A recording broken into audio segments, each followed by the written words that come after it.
Hello guys! In this video I'm going to show you how to delete your account on the Hello Kitty Friends application.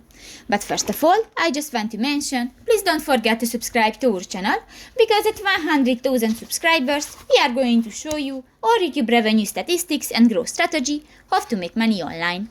So let's jump into it. First of all, open the application on your device.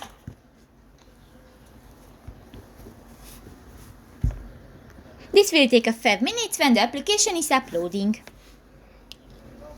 I like this frog actually. And click to the start button. You can read the tip. And new, go to the settings icon at the upper right corner of the screen. And you can find the last option, the delete account. And if you want to delete your account, just click to the OK button. And done. So that's pretty much it for this video, guys. See you in the next one. Bye bye.